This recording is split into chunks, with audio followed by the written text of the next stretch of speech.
Welcome to the podcast, Family Secrets of the Spanish Civil War. I'm Patricia Schechter, coming to you from Portland, Oregon, in the United States, and my special guest today is Pablo López, who is a software engineer from the beautiful city of Granada, where he lives today, in Andalusia, southern Spain. And Pablo is a self-taught expert on the Spanish Civil War, and I'm very excited to have you on the show today. Pablo, thank you for being here. Thank you, Patricia, for inviting me here. I'm very excited to be in your podcast. So thank you very much. You're more than welcome. I've already learned so much from you, so I'm really excited about our conversation today. Today, we're going to feature the role-playing game that you developed, focused on a somewhat little-known episode of Spanish Civil War violence, the Malaga Almeria Road Massacre that took place in February 1937. So, our listeners today are going to get to hear about this terrible event and about how you have developed the idea for this role playing game and how the game has been received by educators as well as everyday people. So, this is a very exciting topic, not just for people who care about Spanish history and the history and legacies of the Civil War, but for educators. So I'm really doubly pleased that we get to learn about your game today. But as is typical with the podcast, let's first talk a little bit about the legacy of the Spanish Civil War in your own life, in your family life, at the kitchen table, as we like to say on the podcast, during your formative years. So while you live in the beautiful city of Granada today, you grew up in Guadix, which is about 50 miles east of Granada, for those who have a map handy. Now, Guadix is a very old town in the Sierra Nevada mountains, right? It's in a very rugged, craggy area. And during the Spanish Civil War, it was a strategic location due to its proximity to Granada, which is, of course, a major city with a major university, etc. And Guadix was loyal. Guadix was a Republican stronghold during the war. Is that right?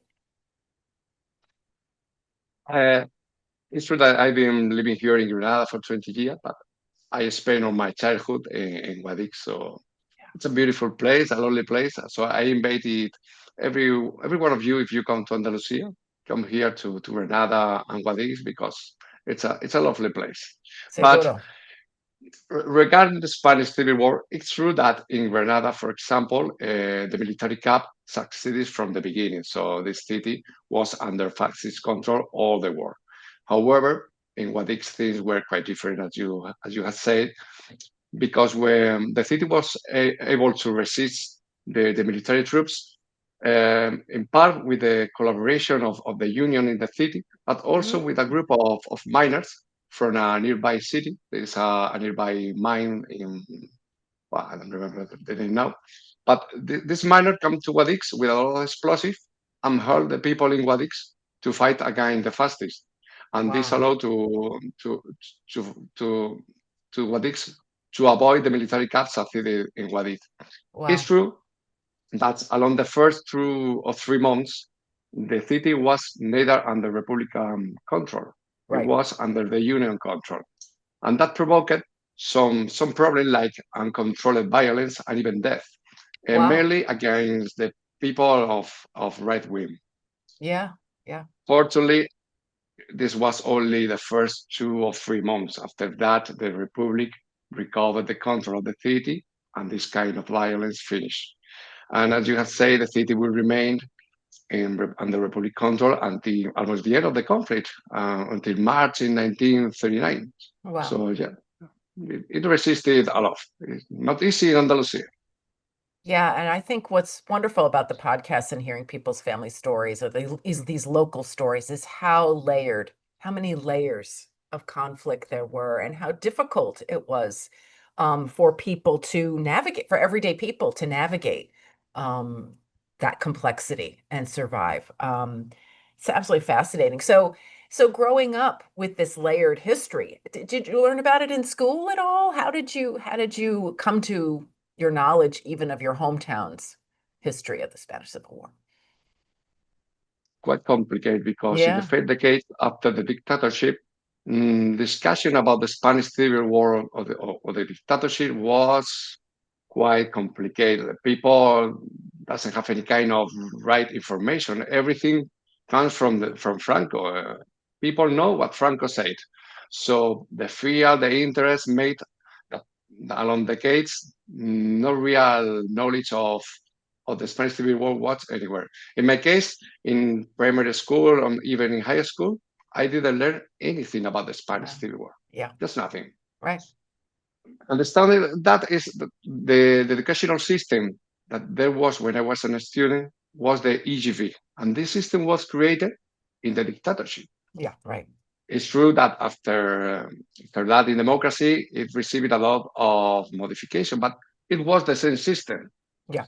You have to add also that people didn't know how to discuss about the Spanish Civil War and even how to teach it because everything now is part of the story because as you have said, there is a lot of layers.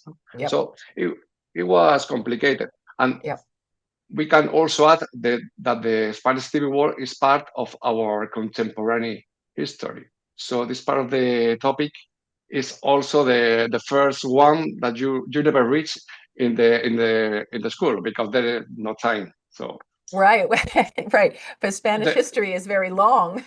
yeah, the point here So, is that I started to learn about the Spanish Civil War when I was an adult, and because I got some kind of interest and I started to read. yeah. Just all. Yeah, that's fascinating. That's fascinating. I mean, even I mean, as an instructor, officially my day job is to teach US history. And even with the short nation state history of this country, it's hard to get all the way to the present. It's Yeah. hard to get through the 20th century, right? It's I hear you. And Spain, of course, is got a long, Liberia has a long, long history that students have to grapple with. So that's a great, great point. Um, so just say a little bit on the topic of your hometown. Maybe you still have some family there, or not. I'm not sure, but maybe you can share that. But is there any memorialization? Is there any public history today, post the law of democratic memory, post, some of the shifts in public discourse about the war? Is there any markers, anything worth mentioning? When I was a child, obviously there was nothing Right, in Guadix about the right. Spanish Civil War. No? It's related with the discussion of the education. If no one is talking properly about the historical memory, nothing is going to make nothing in the city. But fortunately, nowadays it's quite different. It's true, not too much because in Guadix there is also a old bomb shelter that had been adapted to make Yep. people visit them. Not a lot of information. It's something a bit forgotten, but Yep. it's something I think. But for example, there is an old abandoned sugar factory that Uh-huh. was used as a prison, and there is nothing about that in the city. No any banner, no information, nothing. Wow. And recently, a memorialistic group has raised the discussion of creating a memorial place for the operation. But every time the discussion arises in any kind of group, discussion start, people start to fight a guy who killed more people. It's quite complicated. Wow. It's very Wow. complicated to Sure. um, Sure. in town and small cities, even more complicated. Yeah, that's So very this happening interesting. like Yeah, no, yeah, that's very interesting. The small town experience versus the big city experience. That has been a theme in my own work, and it's certainly been a theme on the podcast that and it varies. What I was forced to acknowledge, I think, in my simplistic view of the war as two sides and very only two specific. sides. It is oversimplified, even though, of course, scholars love to pontificate about how the Spanish Civil War is this sort of ideologically charged conflict. At the local level, it is much more than two sides. It is shifting sides, it is many layers. And I was expecting to find my family on one side or the other, right? But that was not the case in Pueblo Nuevo del Terrible. My great grandfather turned out to be someone who certainly collaborated with the rebels, but he was like a finger in the wind guy. He was not an ideologue. And in small towns, sometimes you had to bend to survive, you know. And That's very true. yeah, yeah, no. So you've stated that very beautifully for your hometown. What about within the family context? Was there any mysterious photograph on the mantle that no one ever talked about? Were there relatives that were, remembered or not? They're not remembered that you've learned about later who Well, had connection to the conflict? when you talk with families about the Spanish Civil War, sometimes arise uh, stories about great battles or a great grandfather that was in some place. But in my family, there is something about that. There is nothing like that. Only when I was a child, I only remember stories like your grandfather was killed by this side. This side Oh, killed this mom. Just hate stories. And my family and my relative friends, I only remember the kind of story. Sometimes I think that this is because of the first month in the city of uncontrolled mm, violence and yeah, conflicts. This created an environment of hate, and yeah, this is what remains in the people's minds. So yeah. I have grown up with this kind of stories, only with that, nothing Thank you. else. I mean, sometimes these questions feel a little intrusive, but I really No, no, no appreciate you. problem. I really appreciate you sharing some of that because there's just so much. I always tell my students that, history is a series of broken conversations. And even when you go to the archives, often what you will find is broken conversations. And it's sort of part of the human experience that we struggle. We struggle to name our own experience. We struggle, and I think this is compounded in this particular case, with grieving loss. Um, when, for example, we don't have the bodies or the marker cemetery markers of our loved ones. So it's very hard to talk about something that's been erased and someone who has been erased. So I have nothing but compassion for people who are willing to share these little broken stories because that's kind of all we have, and it's very, very poignant. I was very pleased in getting ready for today. I think you'll be happy too. Um, I went Not very to happy. the well, I just in terms of kind of documentation of loss because it's so painful and sometimes very necessary. I went to the website of the virtual museum of the Spanish Civil War. And I noticed that I was just sort of checking to see what they had on the Malaga Almeria massacre. And I was very pleased to see that they have an entry and some discussion of the exhumation of a mass grave in Malaga, not in Almeria, but in Malaga. About 4,000 bodies have been sort of loosely identified and I was just stunned at the visuals. I don't know if you've been on that site recently, but the sketches that they've drawn and these very riveting images of how bodies were placed in the ground. It's just wrenching. It's just absolutely wrenching. There's also on that site, and maybe you know this already, is a testimony from a man whose father was 12 years old when the march from Malaga to Almeria took place and has memories of his father. Um, and in fact, I think the father actually wrote a few pages of memoir about the incident. So it's a long way of saying you are in good company in trying to restore and bring back to life a little bit the legacy of the Spanish Civil War, in particular in Andalusia. It's interesting too, on that virtual museum, there's a tab for Galicia, there's a tab for Asturias, I think. No tab for Andalusia. So Andalusia needs to be, yeah, needs to come forward. And you are a wonderful person to help us do that. So, all right. Well, Pablo, we'll take a little break. And when we come back, we'll turn more to your research and how you've been able to put together this really fascinating learning and experiential opportunity to reflect on the Spanish Civil War.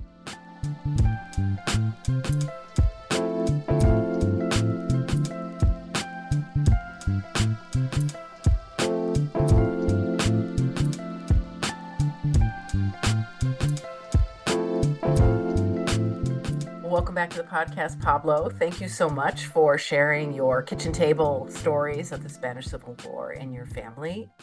We're going to turn now to our focus on the Malaga Almeria massacre of 1937. This is a not widely known event during the Spanish Civil War outside of Spain. It doesn't really even have, it has a Facebook, it has a website on Wikipedia. There is an entry on Wikipedia. I don't know if you know who did it. Do you know who wrote it? No, I've seen the Spanish and the English version, but I really don't know. Maybe there is a memorialistic association here in Spain related with La Desbandá. Maybe they have created information in Wikipedia. Right, right. Well, so and one of the challenges here is it does this event has not developed a name, a handle, if you will, that's easily circulated. So, for example, in World War II, there's the Bataan Death March. It's kind of like a phrase that circulates easily in the media and in popular discourse. Or in the United States, there's a terrible death march called the Trail of Tears, where Indigenous Americans were on a forced march and displaced from their historic homelands to another part of North America. But this massacre does not enjoy that kind of currency. So maybe we could start for our listeners with you telling us, since you were this incredible expert on the topic, could you summarize for our listeners what happened on the road between Malaga and Almeria in February 1937? Yeah, as you say, we moved to the February 1937 in the south of Spain, particularly in Andalusia. Most territories are under fascist control, except for Malaga and Almeria. But the focus here is on Almeria, surrounded by adversaries and nearly abandoned by the central government, lacking both resources and faith. But on February 8th, the fascist forces are planning an offensive against the city, Right. a city already deserted by the civil government, but also by the military government. So, driven by the fear of the advanced enemy, the people began to fly toward well, toward the only available route, a coastal route between Malaga and Almeria. So, for 7 days and 7 nights, hundreds of thousands of people walks, family, complete family with kids, elderly people walk from this road toward Almeria, suffering the bombings via air and sea. Right. It's estimated that between 3,000 and 5,000 civilians dead on the road. Wow. This, and this is what we know as La Desbandá. Incredible. As I mentioned in our build up to this conversation, there is some work being done to recover some of the bodies that were of people that were not properly buried or laid to rest in this process. So it has been a slow reckoning with this event, but I think listeners will be very eager to hear how did this episode come to your attention, and how did you make the decision to really focus on it and really make it a part of your work and your life in a way? Well, it was maybe a couple of years ago. I was watching television, a regional television here in Andalusia, in the news, and there was a reportage about that memorialistic association called La Desbandá. They every year made the same work that the refugees had to make in Wow. the Spanish Civil War. Yeah, Wow. Yeah. for seven, they start in Malaga and walk along the old road because they it exists. It's in bad state, but it exists. So they Wow. walk along several days. They make stops every day. They organize cultural activities. They pay tribute to the victim in this way, but they also speak to the world about the La Desbandada. So I was watching television and start to hear what they say about the number of deaths, the bombs, the people working for 7 days. I become very impressive of living so near of that place, of that road, because Granada is between Malaga and Almeria. The road Right. go through the coast of Granada. But the fact is that I had never heard of this. Mm, Nothing. right. Neither the name of the massacre of the refugees. So this caught my attention.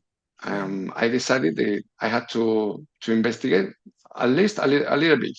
So I go to internet. I started to search for information, and what I found, it was impressive for me. A lot of Yeah. death, of suffering. Mm, Every everybody in the world knows about the Guernica bombings, right. maybe thanks to Picasso paintings, Right. but this massacre with maybe 4 times or 5 times more death is unknown, not also internationally. It was unknown in Spain 2 decades ago, Right. and today there is also a lot of people that doesn't know anything about that. Right. So Right. that's what the point that impressed me, and why I decided to investigate more and more, because the more I read it, the more impressed me. That's such a touching story that, to witness, at least through television, people reenacting, memorializing the march with their own bodies, with their own, it's an experiential way of commemorating this terrible incident. That's really powerful. So you had this moving experience, and what did you do first? Like besides the internet, how did you plan your research? How did one thing lead to another in terms of your study?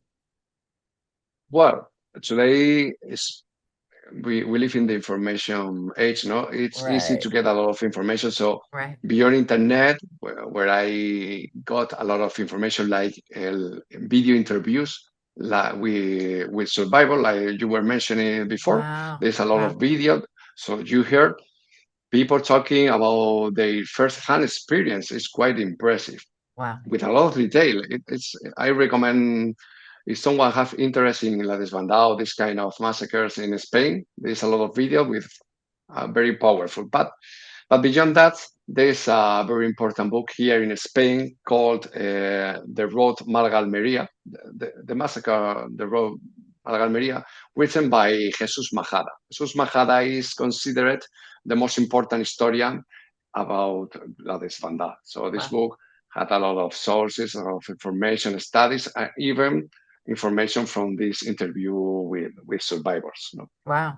But I also use it another important book for me that is The Crime of the Road Malaga Almeria, written by Norman Bethion, that was a Canadian doctor, and it was very important for La Desbandada because this doctor, well, he was in Spain helping with the Spanish Civil War. He invented, is considered the inventor of the first mobile blood transfusion unit. Right. He took an ice cream truck and adapted and converted it in a mobile unit for blood transfusion. Wow. Yeah. So he was in Valencia and heard that Malaga was in problem because it was surrounded by the enemy. So he decided to travel to Almeria, and from Almeria he wanted to go to Malaga to help with the combats. But in the middle of the road, he started to see the people, thousands of wanted people, families, kids. The road was blocked. He wasn't able to reach Malaga, but he spent 3 days and 3 nights taking people, wounded people from the road to the hospital in Almeria. And his important here is that he and his team took photographies of the Right. massacre. Right. So thanks to him, we had visual proof of what happened on that road. So Yeah. that's an important book in my investigation. No, it's wonderfully said. And yeah, I was really glad to get a copy myself. I was, again, it's been such a revelation to me to learn in such detail about what happened. And it's, again, just a marvel that though we have this, as you discovered in your research, a rich documentary record, yet the fuller reckoning with this event is still unfolding in our own time. You've mentioned the word La Desbandá a few times, and I want to pause here for our listeners for you to talk about this phrase, this sort of title, if you will, that's become attached to this event pretty somewhat recently, right? So if you could explain to our listeners what does La Desbandada mean in English? How would you translate it? I have my ideas, but I want you to go first, and then and then Yeah, where it comes from and how it's begun to stick as a kind of handle for this event. I'm gonna try it because la desbandada, the term, is the Andalusian way of saying something like stampede, escape, a max exodus, or even a disorderly flight, like the birds, Yeah. referring to that scale of people, from Malaga, so the frantic escape from Malaga to Almeria. The origin of the term seems to come from a historical novel called La Desbandada Ah, that wonderful. wrote an author called Luis Melero that is set on Malaga before, during, and after the Spanish Civil War. It's a very good novel, so I also recommend it. After the novel, I think that everything in the historical investigation started to use the term. It's very common to use this term. There is another proposal, another proposal like la huida, Mm-hmm. is an Andalusian way of saying la huida, but la desbanda is the more common. So when I make my game, I decided to use this term, La Desbandada, Beautiful. with the GR of the event, La Desbandada 1937. Yeah, wonderful, wonderful. I love the visual of sort of like frightened birds taking off all at once. I think that's what comes to my mind. I think it's very suggestive, and it makes sense that it would stick at least within Spain. I think we need to get this word into conversation more broadly. So I'm so glad we're talking, and I'm so glad we're talking about your game because that's going to help raise the visibility and raise the circulation of the event and a way to talk about it. So let's turn to this role-playing game. So you decide how did you go from your research and this rich set of oral histories and testimonies and novels and scholarship. How did you go from that to a role-playing game?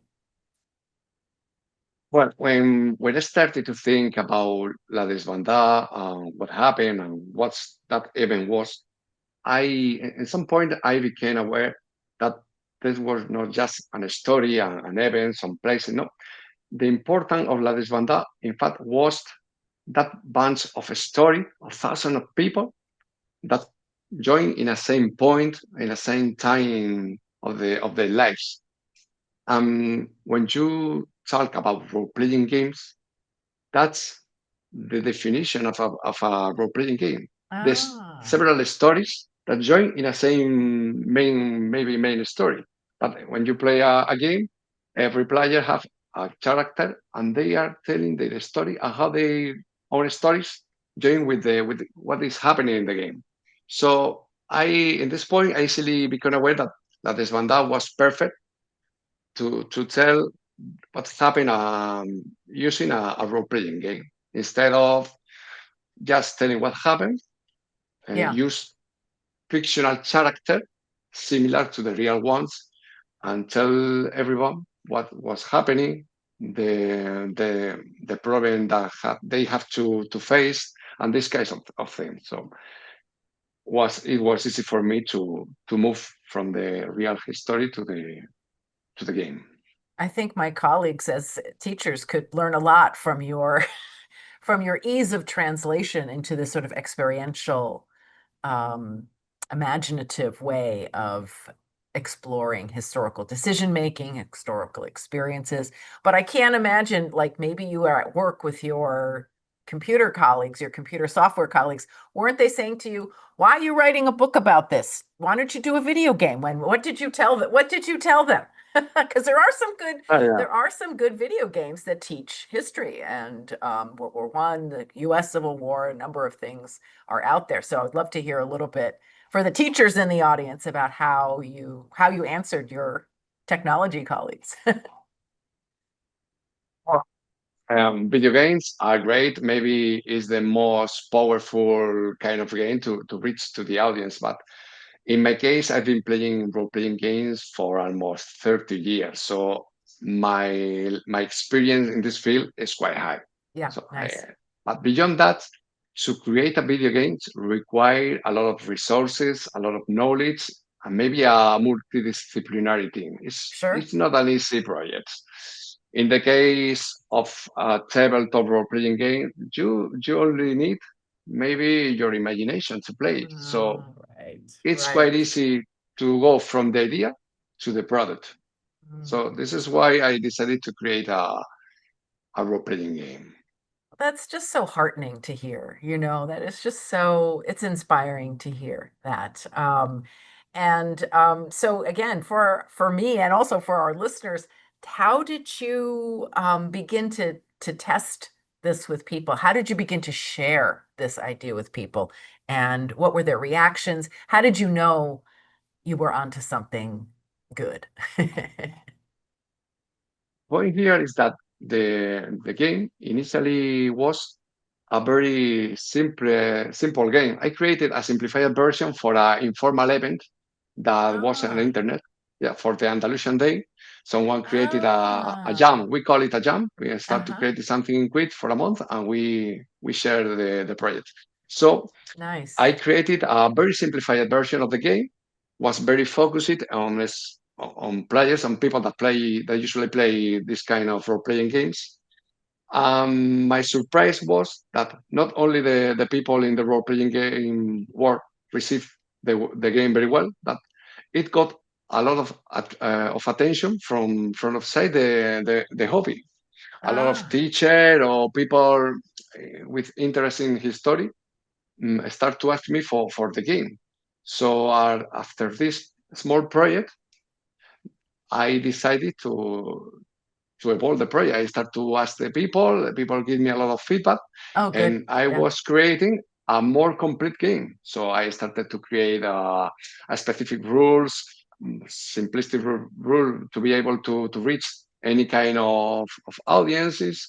Yeah. I put more resources. So this was a curious thing because the initial idea wasn't to create a game like this. It was something more simpler. Oh, interesting. Now, Interesting. after that, once the game was created, was I started to create with group of players. I'm very lucky because I got a group of friends that we play regularly once per week. So with them, I can test any idea that I have. That's So perfect. yeah, they started to play with me. We were playing along several weeks, Wow. and it was very good. But Wow. I also was able to find an additional group from people from around Spain. And the curious part is that one of them was related with La Desbandá because Oh, his home was in the old road, Malaga Almeria. wow. So it was a very curious experience to play with this group. Wow. In general, but I got a lot of feedback from that groups. But the good point is that the games worked fine. I saw that the narrative inside the game was enough powerful in order Yeah. to provide different kind of experiences to Yeah. different Right. kind of players. So, but I also received some feedback and to make modification, improvement, and with all this, I created the final version of the game. Oh, it's just what a wonderful journey. I mean, it's so human. I know Yeah, it's just so human and we'll put a link we'll put a link in the chat below our below the when we publish the podcast, we'll have a link for people to get a hold of. You have a published version of the rules in Spanish and in English that are available through Luna Books. And again, all the richness that you describe about putting in maps, other kinds of links and resources. I mean, it's really a rich, for being so slender. It's like the book is, you could fit it in your pocket, which is so great. And yet it has just a wealth of resources for people to explore on their own or explore collectively during the game, which is so cool. Um, so it would be interesting to hear just a little bit about a role-playing game is not about winning, right? It's more about a journey, an emotional journey, a political journey, an experiential journey that the players go on together. Can you talk a little bit about that journey? Where do people think they're going with the game? Or has it wound up in some unexpected places? I'm very curious about how people make it their own in that way. So that's an important point related with role-playing game because when people think about games like video games or even tabletop games, people think in the concept of winning. Yeah, a competition between players, but in role-playing games, it doesn't exist. There is maybe some exception, but in general, the role-playing games are a collaborative experience because in the end, this is about telling a tale, a collaborative tale. So all player collaborative in order to tell a story. But that's not about winning because winning is not the important. The important part is tell the story. And when you play a lot of game like this, not only La Desbandá, you become aware that if everything goes fine in the story is boring. You need Right. problem. You need Yeah. yeah. You need to turn. You need turns. You need Conflict. a lot of unexpected things. Yeah, conflicts. So this made winning something not useful for this kind of game. Yeah. So in this case, in particular in the game of La Desbanda, yes, it's about the journey. Is the journey, the places, the different cities, is the background, the scenario that the player can use to tell their own stories, to tell the experience, how the survivor interacted with all the places and all that happened in these places. So along the game, the game master, that is the person that tell the main story, Hmm. present to the player all the historical events and the places, but Right. it's like a tool set for the story. The other player had to take all the elements and tell the story like they want. And the magic here is that you never know what is going to happen in the story and going to end the story. Yeah, I mean it's so different than the model that I was trained with as a teacher, which is about having students get the right answer and that you're a bad teacher if they don't get the right answer. And what you're describing is such a much more liberated space, an imaginative space. Just for curiosity, have people surprised you with what they come up with? Like, can you imagine, in a dire moment, like a parent taking food away from a child? I mean, like these sort of, and when, what people do in desperation or, changing sides. One of the things that has come up in the podcast a lot is that on the local level, the idea of people having there are many sides to this conflict and people change sides, so has the game, can you share a couple of examples of where people have come up with maybe some unexpected twists and turns that Well, might just there, be. there is. I can tell you some example, but even in different levels, because sometimes players that have relatives related with the Mm, Spanish Civil War. I have a yeah. player that his grandfather was from Falange. Mhm. We started to the game. We start to speak about Falange, about the context. He didn't know how to manage this kind of feeling with his grandfather and the Falange and what happened in the story. But along the days, because games can we can spend a lot of days playing this kind of games. Yeah. This player progressively. was able to manage this feeling and to understand better the relationship between his grandfather, the story, and the Falange. So it was Yeah. quite curious to see how he transformed all the this thought.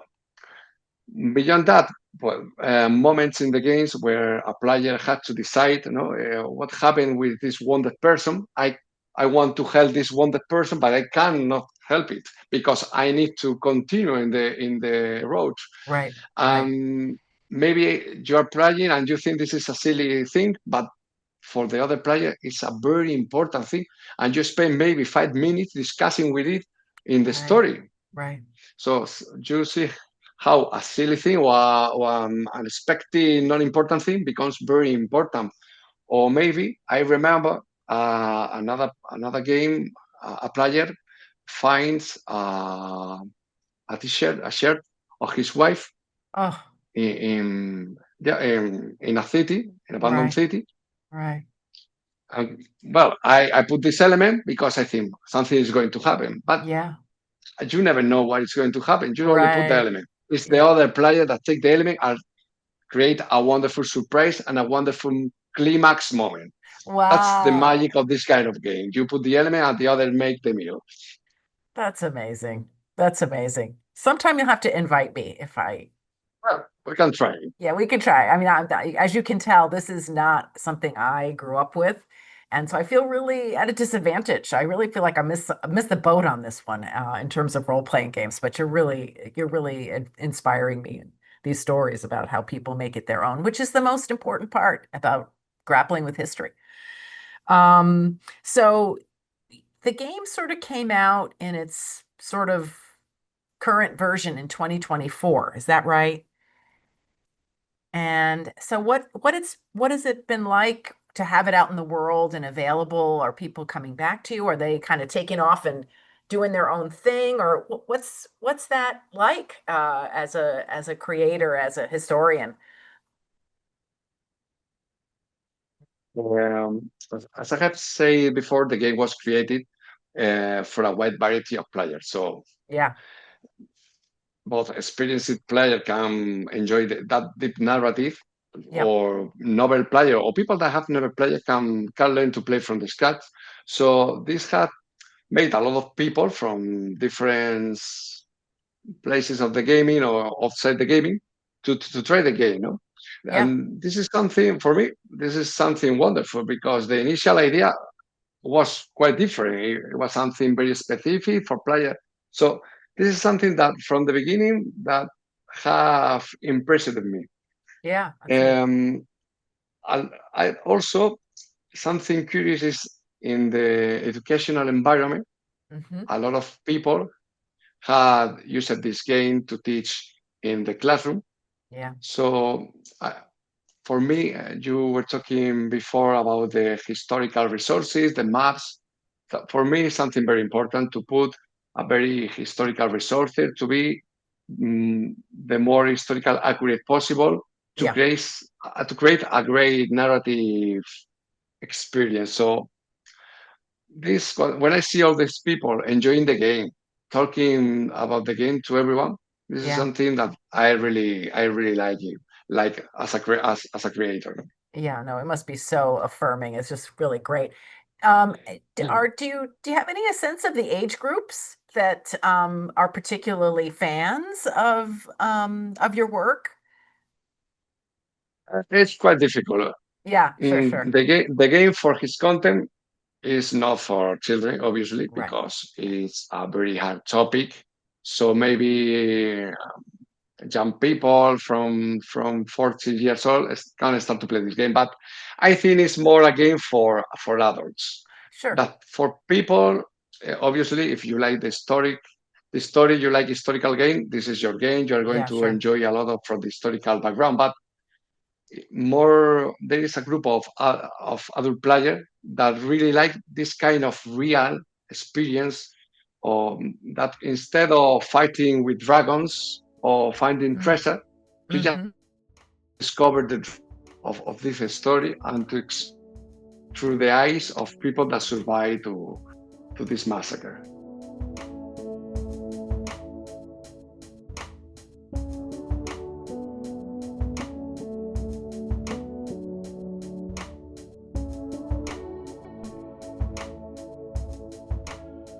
you've mentioned that people play La Desbandá online. Is there anything to share about the difference between the in-person experience and the online experience? Um, just wondering about that. Yeah, well, playing role-playing games is a very social activity. Yeah, You basically join with a lot of people in a same room and start to tell a story, okay? But when the COVID lockdown came up, um, players of role-playing game had a very serious problem because you weren't able right, to stay with another one. right. So the community started to use some online platform, so Yeah. like Roll20, that allow you to play online.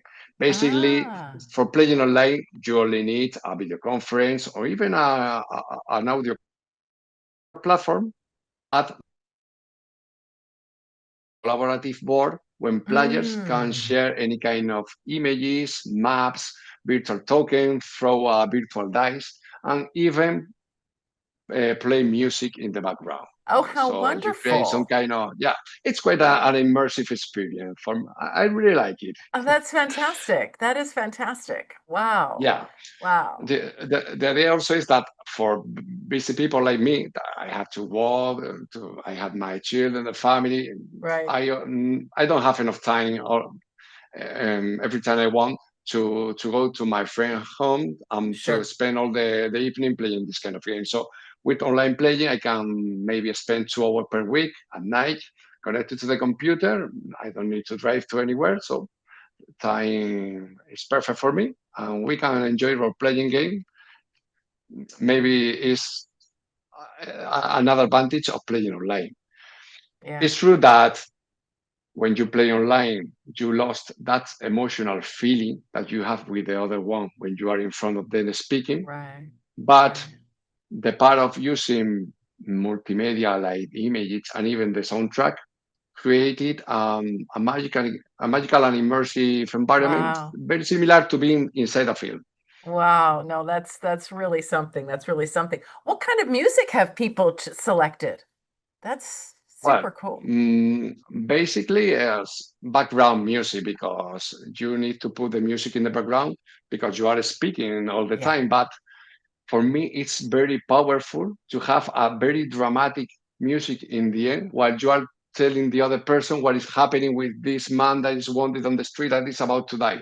For me, it's the perfect combination. Wow. Yeah, no, that's really that's really something. That is very inspiring to think about. Again, when you create an environment where people can engage deeply and creatively what they come up with, and it sounds like you really create these lasting experiences for people, which is so cool. Maybe as we think about wrapping up this wonderful conversation today, you're getting to potentially talk to quite a few people in English about this when you usually, of course, your work is primarily in Spanish.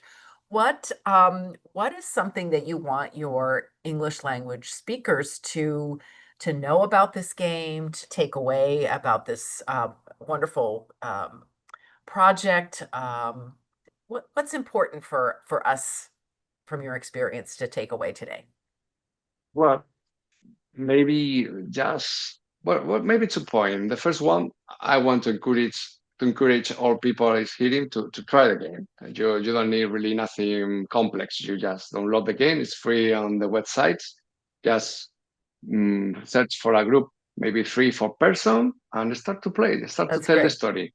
Yeah. It's quite easy. But beyond that, I want to say that this game, La Desbandá, is not just a game. Mm, It's designed like a tool to honor the victim of that person that died on the massacre of the Malaga Almeria road.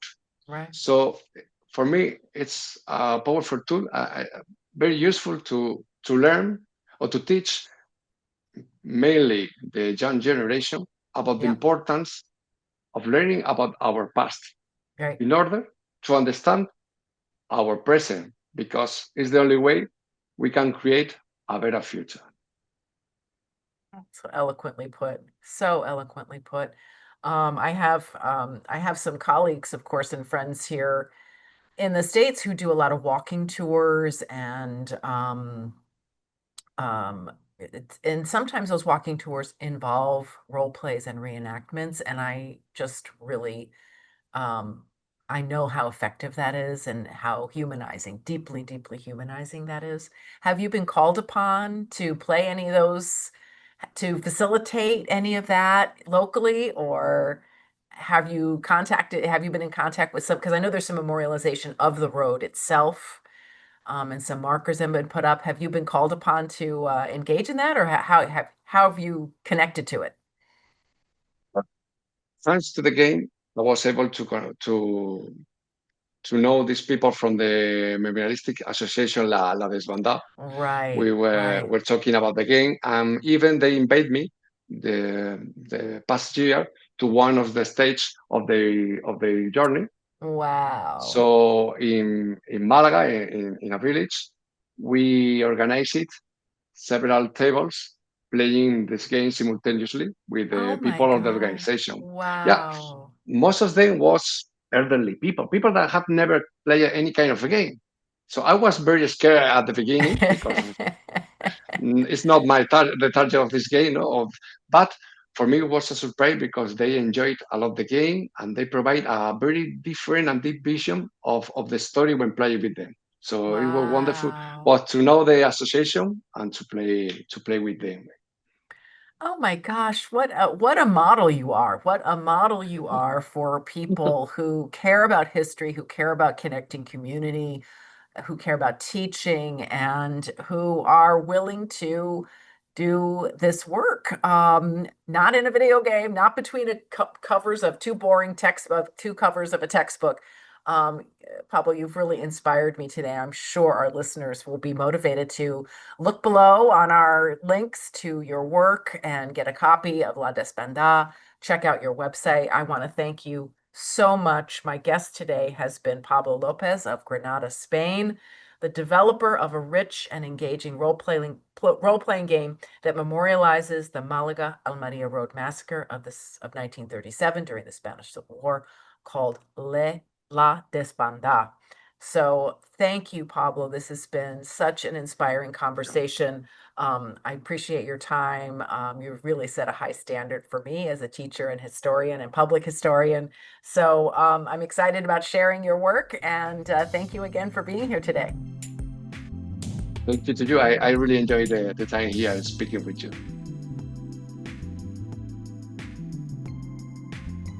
You've been listening to the podcast Family Secrets of the Spanish Civil War.